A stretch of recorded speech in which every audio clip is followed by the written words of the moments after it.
students. I know most of the students are unaware about the offline examination pattern and the passing criteria. So today we are going to discuss it. Before that, I want to share with you that I have created one Telegram group for our communication. So check the link in the description box and join the group so you can directly communicate with me. So let's see the examination pattern and the passing criteria for the course of B.Pharmacy under Dr. Babasaheb Ambedkar Technological University. So examinations are of two types, that is first one is your internal examination and secondly is the external examination. Internal examinations are again classified into two parts. First one is continuous assessment and second one is sessional examinations. So the marks distribution for the continuous assessment, sessional examinations and the external examination all we are going to study today. First of all, we will discuss about the continuous assessment. So here in case of a continuous assessment, for both theory subjects and the practical subjects, the mark distribution is given.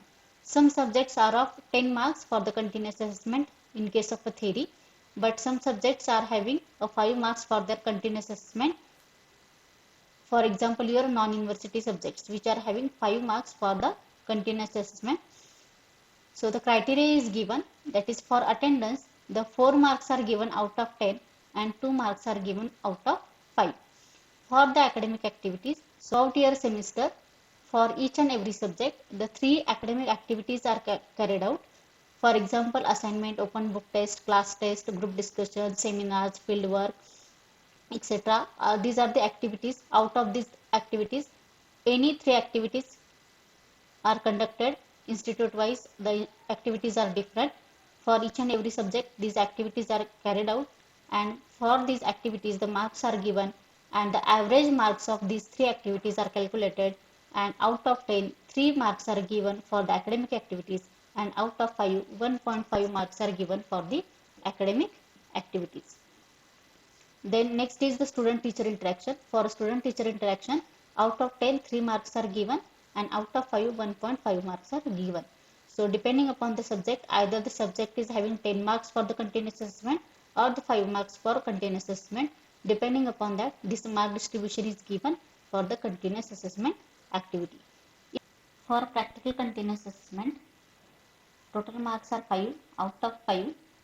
For the attendance, 2 marks are given.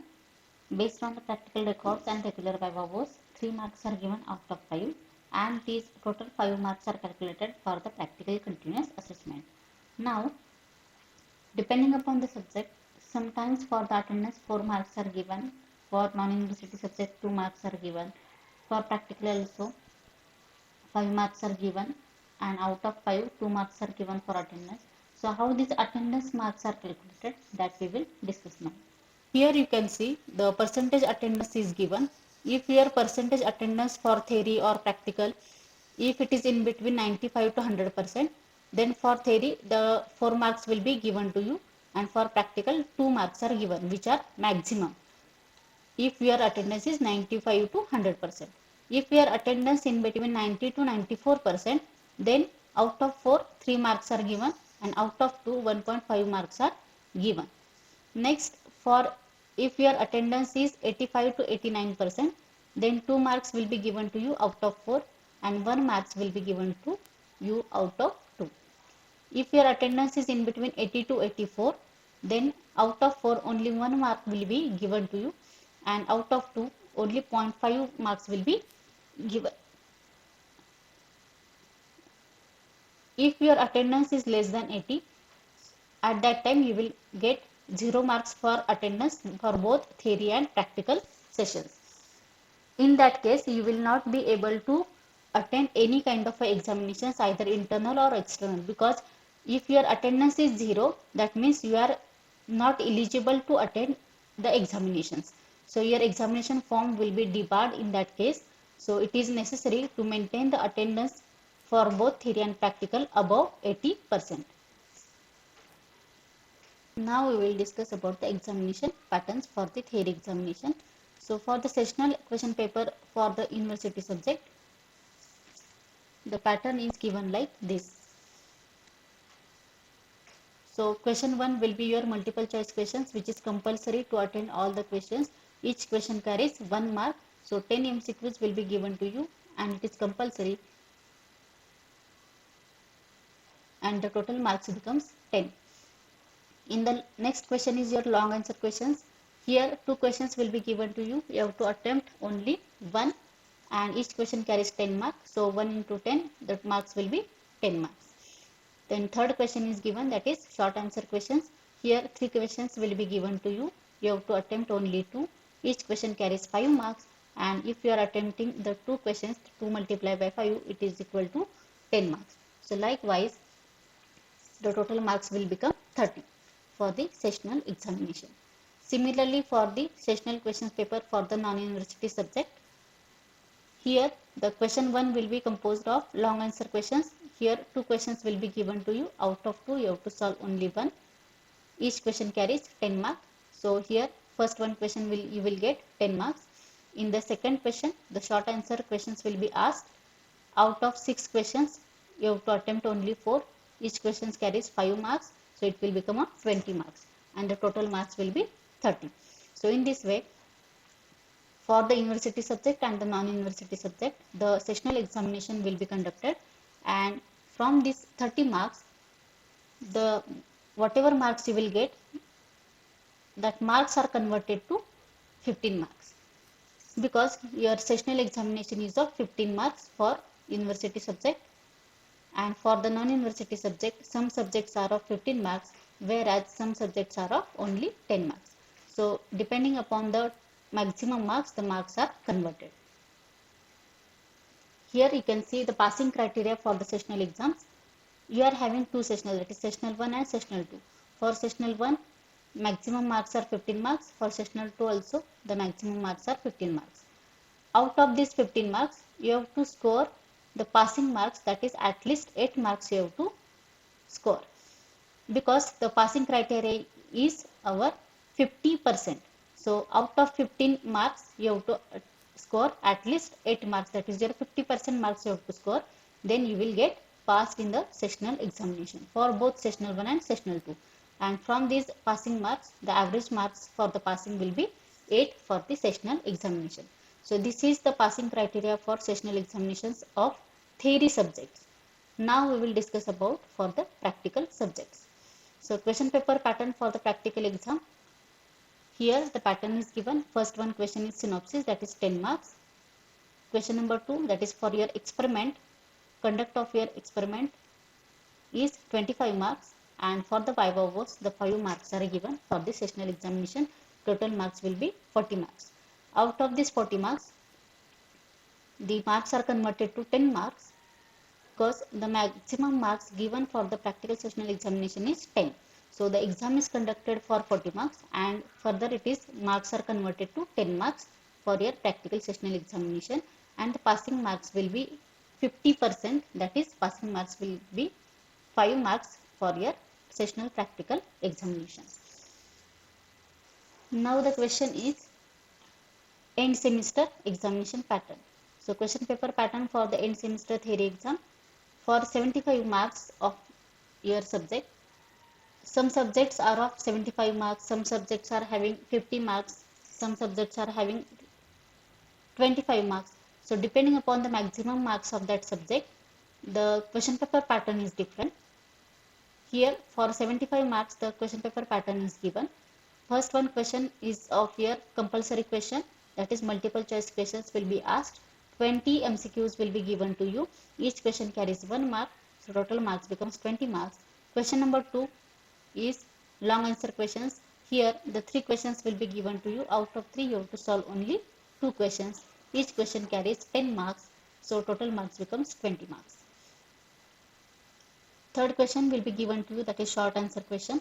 Here the 9 questions will be given to you. Out of 9, you have to solve only 7 questions. Each question carries the 5 marks. So the total marks becomes 35 marks.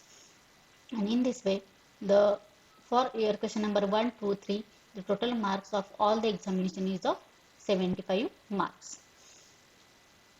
Now we will discuss the question paper pattern for 50 marks paper. Here the question number 1 will be long answer question. Here 3 questions will be given to you. Out of 3 you have to solve only 2. Each question carries 10 marks and the total marks will be 20 marks. Next question is your short answer questions. Here 8 questions will be given to you. Out of 8, 6 questions you have to solve. Each question carries 5 marks. The total marks becomes 30 marks. And the total marks of your question number 1 and 2 will be 50 marks. So in this way, if your subject is having a 15 marks for end semester theory exam, for 50 marks paper, this is the examination pattern. If the subject carries 35 marks for the end semester theory examination, the question number 1 will be long answer question. Here 2 questions will be given to you. Out of 2 you have to solve only 1. Each question carries 10 marks. So here the question number 1 is of 10 marks. Then question number 2 is short answer questions. Here 7 questions will be given to you. Out of 7, the 5 questions you have to solve. Each question carries 5 marks. So the marks will be 25 marks. And if we calculate the total mark, it will become 35 marks. So in this way, the end semester theory examination paper will be set for your offline examinations. Now we will discuss about the end semester practical exam format. So question number 1 is of synopsis, that is 5 marks given for the synopsis. Experiment question number 2, that is of 25 marks. And question number 3, that is your viva voce.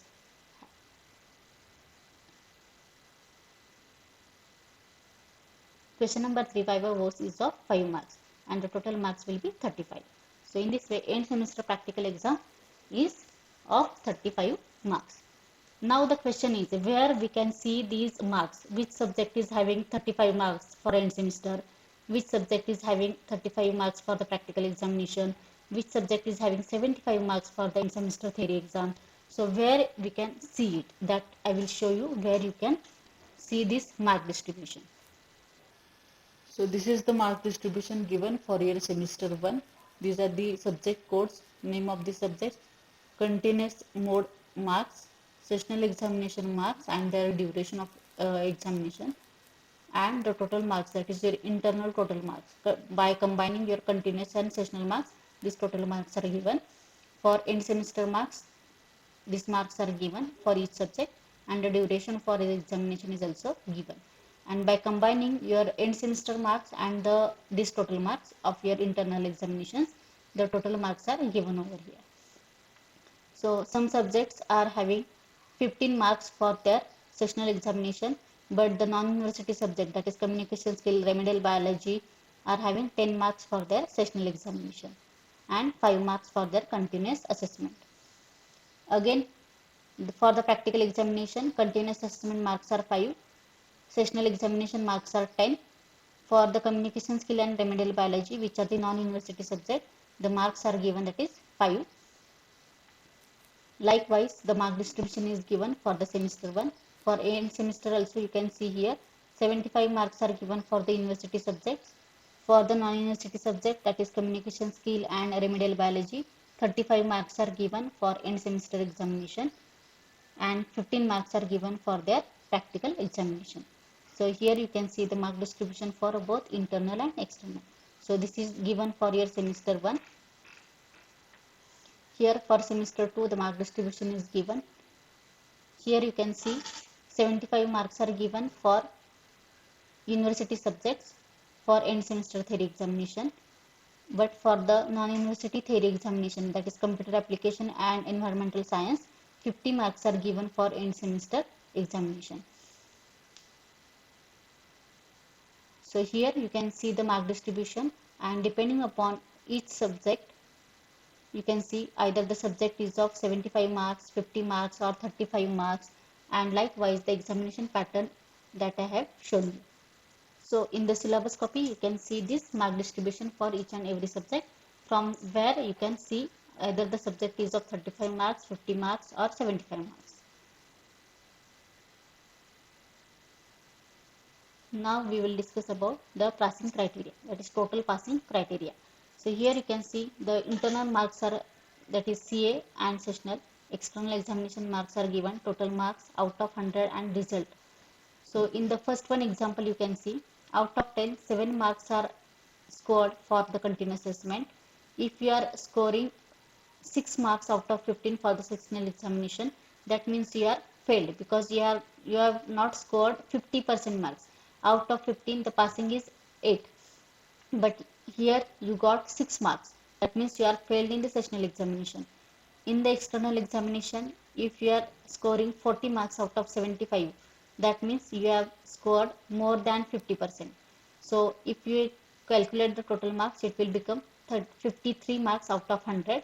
So that means you are passed, because our criteria is 50% marks. So out of 100, your marks will be 53. That means you are more than 50 marks you have scored, and hence you are getting passed over here, since you are failed in the sectional examination. Now in the next example, you can see for the continuous assessment, marks are scored, that is out of 10, 5 marks, that means you are passed. Then out of 15, 8 marks are scored, that means here in the sectional examination is also the student is passed. Then for the external examination, out of 75, if 27 marks are scored, that means here in the external examination you are failed, because you have not scored 50% marks over here. And if we calculate the total marks, it will become 40 marks out of 100.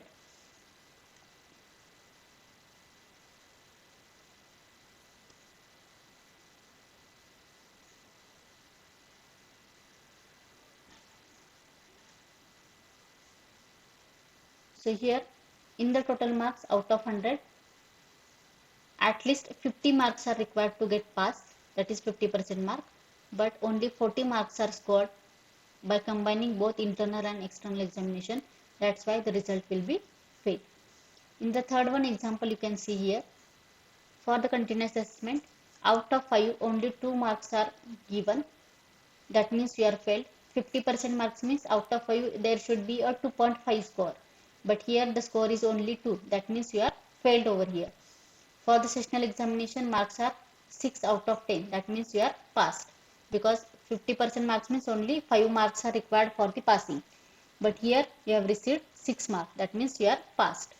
In the external examination, out of 35 marks you have scored 20 marks, here also you are passed. So if the subject total marks of your subject are 50, and these marks are calculated, total marks are calculated by combining CA, sessional and external examination, total marks will be 28 out of 50. And if we are calculating it out of 100, it will become a 56. So that means you are passed, because out of 100 you have received 56, that is more than 50% marks you have scored here also and here out of 100 also. So that's why you are passed, since you are failed in the CA activity, because you have scored maximum marks in the external examination. That's why here the result will be passed. In the fourth one example, you can see the 2 marks are obtained out of 5, that means you are failed again over here. Then 6 marks out of 10 are received for the sessional examination, that means here the result is passed for the sessional exam. In the external examination, if you are getting only 15 marks out of 35, that means you are failed. And if we are calculating the total marks out of 50, it will become only 23, that is less than 50% marks. Out of 50 marks, at least you have to score here 25 marks, then you will get passed, but here the total marks is 23, and if we are calculating out of 100, it will be 46. So the result is fail, because you are not scored 50% mark over here. Next example is fifth one example. If we see the CA activity, the marks are 8 out of 10. In the sessional examination, 7 marks out of 15. That is here 1 mark is less for the passing. Out of 15, 8 marks are required for the passing. But here the marks are less, because of only 1 mark. The sessional examination is failed. For the external exam, this exam is of 50 marks. Out of 50, if you are getting 24 marks, here also you are failed because of 1 mark, because by the 50% criteria, at least you have to score 25 marks. But here the external marks are 24 out of 50. So here in the sessional exam also 1 mark is less. Here also 1 mark is less for the external examination. but when we are calculating the total marks, it will become 39 out of 75, and if we are calculating it out of 100, it will become a 52. So here you are scoring more than 50% marks, that's why the result is pass.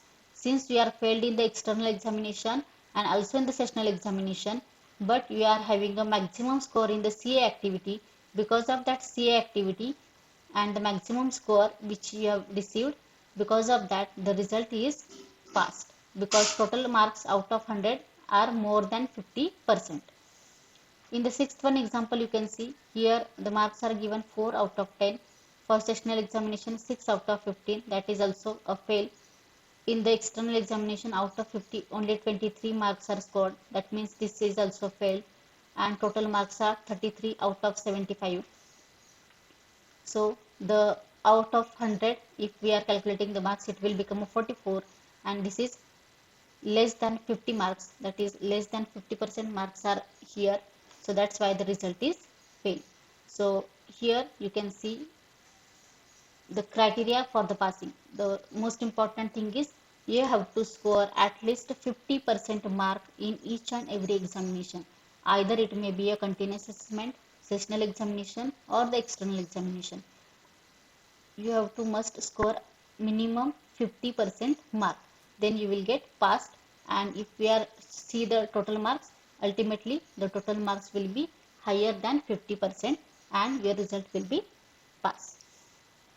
I hope you have understood about this passing criteria.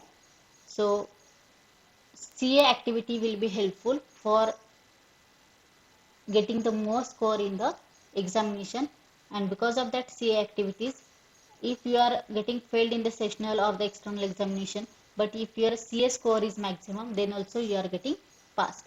So CA activity, sessional and the external examination, in all kind of examination you must have to score 50% marks. That is the passing criteria for DBATU examinations. From your marks, the grading of performances are given. So percentage of your marks which are you are obtaining in the examination, from that percentage marks, the letter is given for each and every subject depending upon your mark score, and the grade points are given. So if you see your result, in your result, in each and every subject, in the front of your each and every subject, the grade is given. So this grade is nothing but your percentage. So if you are receiving the percentage 90 to 100%, you will receive the letter grade O. That means grade points are 10 and performance is outstanding. If you are scoring 80 to 89.99% in any subject, in front of that subject you will get the letter grade A, that means grade point are 9 and the performance is excellent. If you are receiving the marks in between 70 to 79.99%, then in front of your subject the letter grade will be given to you, that is B, and B means grade point 8, that is your performance is good. Then if you are receiving the marks 60 to 69.99% for any subject, the letter will be given to you, that is C, and grade points are 7, that is performance is fair. And if you are getting the marks in between 50 to 59.99%, then you will receive the letter grade D, and grade points are 6 and performance is your average. And if you are receiving less than 50% marks, then you will receive the letter grade F, that means grade points are 0 and the result will be your fail. And for the absent, the letter grade will be given on your result, that is AB, and grade points are 0 and the performance will be fail. So, so in this way, in your result, in front of each and every subject, the letter grade are given either O, A, B, C, D, F, A, B, which are indicating the mark of that particular subject, either it is in between 90 to 100, 80 to 89.99. According to the grade point, the percentage marks are obtained in that particular subject, and the performance is exhibited for that respective subject. Either it may be outstanding, excellent, good, fair, depending upon the letter grade which is obtained for that particular subject. So check your results. and in the results in front of each and every subject these letter grades are given, which are indicating the performance of that particular subject. Next, we will see the academic progression, when you will able to take the admissions for second year, third year and final year. What is the criteria? The most important thing is students are eligible to carry forward all the courses of semester 1, semester 2, semester 3 and semester 4. So up to 4th semester you can carry forward your course, that is till your second year. But which courses are required to be successfully completed for getting admitted in the third year, that we are going to discuss now. So we have to complete all the subjects, we have to pass from your SEM 1 and SEM 2. So if your SEM 1 and SEM 2 is clear, then only you can get the admission in the third year B Pharmacy, that is your semester 5. That is the first one criteria. Second criteria is semester 3, 4, 5 and 6, that is your second year and third year. From the second year and third year, you have to complete the courses of your second year, that is from your SEM 1, SEM 2, SEM 3 and SEM 4, that is first year B Pharmacy and second year B Pharmacy, that you have to complete. Then only you can get the admissions in the final year B Pharmacy, that is semester 7. That is the second criteria. Third criteria is given, that is semester 5, 6, 7 and 8. That is up to the final year. You have to clear at least from SEM 1, SEM 2, SEM 3, 4, 5 and 6. That is your first year, second year and third year. Up to third year you have to clear all the subjects of all this semester up to 6th semester. Then only you will get your course completion certificate. If any subject is remaining for the backlog from your SEM 7 and 8, then also you will receive the course completion certificate over here. And after clearing all the subjects of SEM 1 to semester 8, the student is eligible to get the CGPA upon the successful completion of the courses of 1 to 8th semester. So after that only, after clearing all the subjects of all semester, then only you will receive your CGPA grade point and you will get the university certificate for your course. Then your result is composed of two types of grade points, that is CGPA grade point and SGPA grade point. So what is meant by SGPA, what is meant by CGPA, how it is calculated, which are the credit points are considered over here, that all the points I have already discussed in my previous video. That is one separate video I have posted for SGPA and for CGPA also. So you can check the link in the description for SGPA and CGPA marks calculation. And finally, depending upon your CGPA grade points, the class will be given to you, either the first class, second class or first class with distinction. So if your CGPA grade points are 7.5 and above, then you will receive the class, that is first class with distinction. If your CGPA grade points are 6 to 7.49, then you will receive the class, that is first class. And if your CGPA grade points are 5 to 5.99, then you will get the second class for your result. So in this way, the class is given depending upon your CGPA grade point for your final year mark sheet. I hope I have cleared all the doubts regarding examination pattern and the mark distribution. If you are still having any doubt, you can ask me in the comment section. Also, I have created one Telegram group. The link is given in the description box. You can check it and join the Telegram channel so you can directly communicate with me. For more updates of DBATU University, keep watching this channel, and thank you so much for all of you.